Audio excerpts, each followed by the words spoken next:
Salut à tous, c'est Pang de la chaîne, bienvenue sur cette vidéo qui aujourd'hui va parler hypnosophie, va parler bon sens et porter une réflexion sur ce qu'un de mes gars à l'académie a dit hier et que je trouvais plutôt intéressant a posteriori, la notion de bon sens. Dans un sport de combat comme le jiu-jitsu, le MMA, la lutte à livre, on a tout un rapport d'opposition. C'est très combat de coq, hein. Il y a énormément d'ego, même si l'objectif des sports de combat et des arts martiaux, c'est quand même diminuer un peu l'ego. Il y a un côté tellement challengeant de vouloir gagner un point, un match, etc., que bah, c'est assez dur pour la plupart des, des, des personnes qui pratiquent de s'apaiser complètement. Et un de mes plus anciens s'énerve à un moment parce qu'il n'arrive pas sur un exercice à thème à passer la technique de la semaine. Et à la fin, il fait le constat à dire ouais, bah, c'est du bon sens pour tout à chacun d'aller dans des randonnées ou quoi, des combats, des affrontements ou des thèmes où les personnes se donnent pas à 100% pour te péter ta gueule pour que tu puisses travailler techniquement. Dans l'idée, il a complètement raison. Néanmoins, dans les arts martiaux, il y a un ensemble d'éléments qui fait qu'il y a différentes étapes du genre la technique, comme on pourrait le faire dans un apprentissage X ou Y, qui est qu'on répète, qu'on répète, qu'on répète. Après, de la mise en application, mais avec quelqu'un qui est OK, c'est-à-dire qu'il n'y a pas d'opposition. Puis après arrivent des parties de la technique qu'on met en opposition, puis après l'ensemble de la technique dans un style complet d'opposition. La notion qui, moi, m'a intéressé, c'est le bon sens. La notion de bon sens, elle revient à une des vidéos que je vous ai fait ces derniers jours, qui est le mind reading, la lecture de pensée. La plupart du temps, et c'est ce que je me disais hier à l'entraînement, c'est que les gens qui sont dans un groupe, à un moment donné, estiment que les codes qu'ils ont sont communs. Et moi, étant l'instructeur, je donne des règles, je les répète, je les répète, je les répète. Elles sont entendues ou pas, mais ça fait partie complètement du schéma pédagogique où il faut répéter un million de fois pour que la suggestion rentre. Sachant que chacun est plus ou moins fermé dans sa transe avec un objectif qu'il a personnellement et que moi, je ne connais pas nécessairement à l'instant T. Et la notion de bon sens voudrait dire que l'ensemble du groupe pense de la même façon par rapport à un objectif, un thème, un exercice, une façon de fonctionner.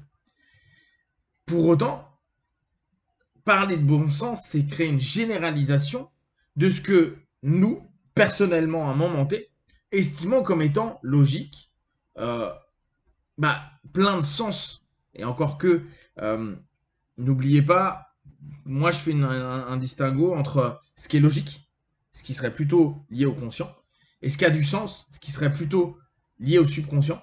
C'est-à-dire que c'est pas forcément logique. Tout ce qui a du sens n'est pas forcément logique. Par contre, on peut donner du sens à peu près à tout, et on peut trouver de la logique à peu près à tout.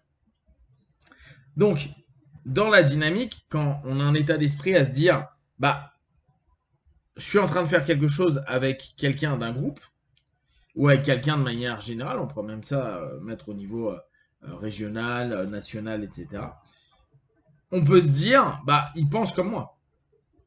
Et vu qu'il est aussi dans une démarche, là on va prendre une démarche d'apprentissage, donc d'améliorer mes compétences, il a la même idée, donc il va me permettre d'améliorer mes compétences. Il va pas, lui, passer sur un concept d'opposition. L'opposition n'aidant que peu, parce qu'on est dans un rapport de compétition à ce moment-là, et ça risque de ne pas faire progresser. Et avoir la lecture de pensée de se dire que les autres vont penser comme nous et mettre ça sous le, le, le postulat, l'idée ou la pancarte qu'on va nommer le bon sens, euh, c'est assez compliqué parce que tout le monde n'a pas le sens que l'on a nous. Parfois on parle du sens commun. Mais le sens commun, là encore, c'est un ensemble d'éléments liés à un groupe, une éducation, une façon de fonctionner en commun, justement, et on se dit qu'il y a des règles, il y a des normes et on va les suivre tous ensemble parce qu'on est dans le même encodage. Sauf que la plupart du temps, et je pense que c'est ça qui m'a intéressé, c'est de se dire, bah en fait, on communique pas pour rappeler les règles, pour rappeler les cadres, pour rappeler ce qu'on attend, ce que l'on veut. D'ailleurs, quand euh, j'ai fait la remarque en disant, mais t'es plus gradé, n'hésite pas à dire au gars ce que toi tu attends quand tu fais un thème, euh, bah c'est là où il m'a dit, oui, mais c'est du bon sens. Parce que en gros, il n'y a pas à rappeler les choses. Et je trouve que sa réflexion, elle est très intéressante pour nous, dans notre quotidien.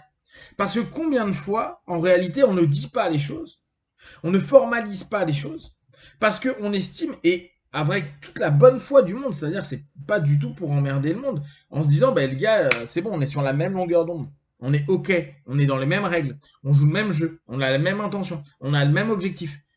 Et en fait, bah, pas du tout. Ou ça se trouve, on a le même objectif, mais pas de la même façon.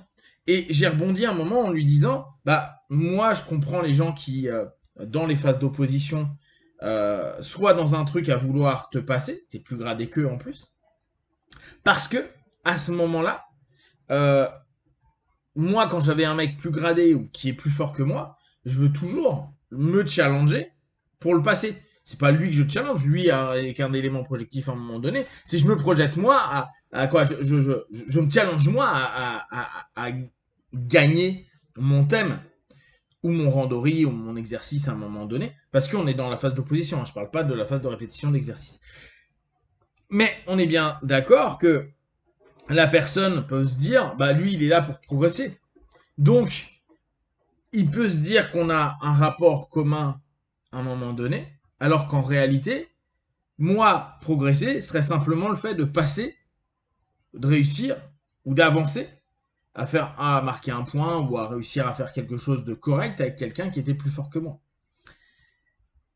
Le bon sens, c'est les deux veulent progresser, et c'est vrai, mais les deux ne veulent pas progresser de la même façon.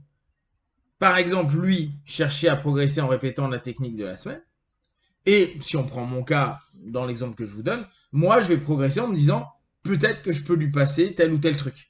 Mais qui n'a rien à voir avec la technique. Et donc je ne lui laisse rien faire parce que moi ce que je veux, c'est tenter de faire quelque chose avec lui. Deux personnes qui veulent progresser, mais deux personnes qui ne veulent pas progresser de la même façon. Avec pas du tout la même optique. Il y en a un, ça va être à réaliser avec un peu d'opposition sans trop d'opposition le système technique. Et l'autre, se dire, ouais, bah, moi, ce que je veux, c'est réussir à exprimer mon jeu. Point. Et obtenir un résultat qui me convient. Qui me convienne.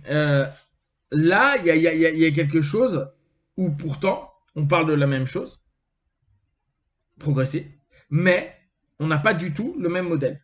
D'où l'importance de poser les choses, de recadrer, d'exprimer. Et je pense que c'est quelque chose qui manque beaucoup. Quand on parle de bon sens, quand on se dit mais attends, mais c'est normal, c'est logique. Mais c'est logique par rapport à nous. On peut parler de la même chose, progression, mais on ne parle pas du même chemin pour arriver à la progression. Et ce que moi me semble logique ne l'est pas pour quelqu'un d'autre. Et tant que je ne dis pas, je n'exprime pas ou je n'interroge pas l'autre, en somme, je ne communique pas, je ne me mets pas en lien avec l'autre, mais que je projette l'idée que vu qu'on a le même objectif commun, on va fonctionner de la même manière, bah ça mismatch, ça déconne. Et c'est d'autant plus marqué et remarquable quand on fait des travaux en équipe ou quand les personnes s'associent, où ils ont tous un projet commun, mais pas la même manière d'aborder le projet commun. Et autant sur l'engouement du départ où tout le monde était OK sur le projet commun, la manière d'entraîner ce projet-là par rapport à des sens différents des choses, bah, va donner des confrontations, des tensions, voire même des scissions, parce que les gens vont se rendre compte qu'ils ne parlaient pas de la même chose, ils n'attendaient pas la même chose. Et pour autant, l'idée de fond était le même, faire grandir le projet. Est-ce que vous, ça vous arrive de vous dire, mais ça a du sens, et vous rendre compte qu'en réalité, bah, vous n'avez pas communiqué réellement ce que vous attendiez aux personnes et que vous avez projeté cette idée-là. Si vous avez des questions et des remarques, vous les partagez sur Facebook, YouTube, j'y répondrai le plus rapidement possible. Comme d'habitude, de tout ce que je propose, ne prenez que ce qui est bon juste pour vous tester, observer, analyser et conclure. Be one, ciao.